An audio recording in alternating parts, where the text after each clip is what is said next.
meditation, that in itself has several different methods of meditation. Mm-hmm. But I would go as far as saying even just short breathing exercises. Yeah. Like Iceman. Wim Hof. Wim Hof, my guy. Shout out to Wim Hof. Yeah, shout out to Wim Hof for real. Yeah, I do. We gotta get him on the podcast. I take a cold shower every morning, and I do, the fast breathing. So what's funny with the fast breathing, it's like it's very related to Kundalini and different yogic exercises like breath of fire or Brastrika. But basically, you breathe in and out like as full as you can, or shallow breaths depending on the technique. As basically as quickly as you can for 10, 20, 30 counts, or breaths. And then, a lot of them you hold your breath and then try to send your energy up from your spine to the top of your head. And the actual feeling, you get this sort of lightheaded feeling, mm-hmm. and you sort of immediately get this refreshed sort of reset. Yeah, especially with the cold water, it's like you can literally feel like your body releasing, chemicals or the endorphins or whatever. Yeah, so I don't know about you, but I literally cannot take a shower now without ending it with a cold shower. Oh yeah, I start mine with a cold shower. Oh, you start with a cold shower. Oh, that's ballsy. I used to do that, but it's a mental thing. It's like once it creates your mental toughness, and this actually goes back in something I'll reference later, but to a body thing. It's like back in the day I was sick with Crohn's disease, and the one thing that would help was cold showers, but it was I'd have a fever and stuff, and it was one of the most intensely awful things I had to put myself through, but it also helped so much that it's after that, after facing a cold shower in the morning, it's little things just don't seem as daunting. It's a Brian Tracy principle, who's actually one of my favorite self-improvement teachers, is basically eat that frog. If you and this is not a vegan analogy, but if you get up every morning and eat a live frog every day, that's the worst thing that's going to happen to you every day. I'm going to come up with a vegan analogy for that. If you get up in the morning and eat a cup full of sea moss gel, or gnaw on that ginger root. Yeah. Take literally. Well, I mean, what is it, a vinegar shot? Yeah. Apple cider vinegar? Yeah. Just down an entire bottle of apple cider vinegar. Yeah. That stuff, honestly, I don't know about that one. I've always heard by many people talking about apple cider vinegar, just all these fantastic attributes to your body and health.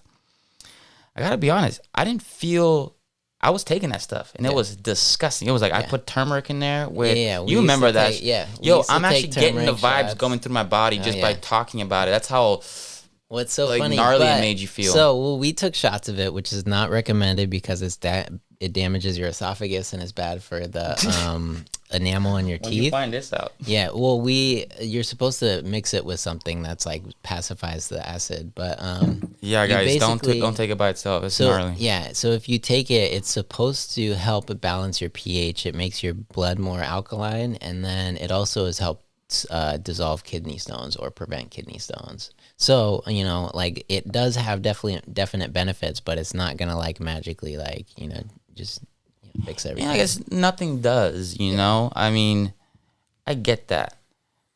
But I guess in regards to some other hacks that we might have, I guess we can jump into body.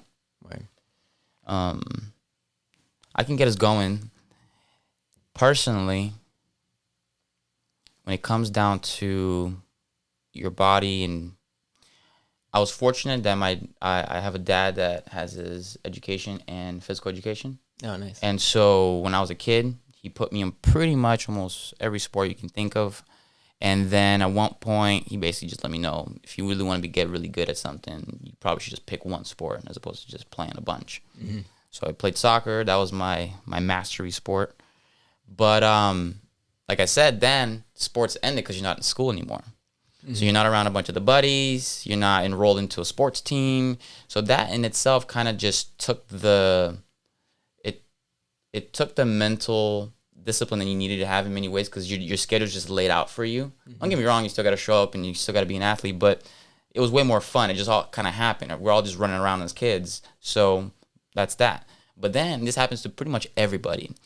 Unless you leave school and go to college to be an athlete, almost everybody just kind of fucking doesn't get around to their workouts for the most part. Falls off. And starts to hit the partying, starts to hang out with the friends and whatever, or super focused on school and completely neglect working out.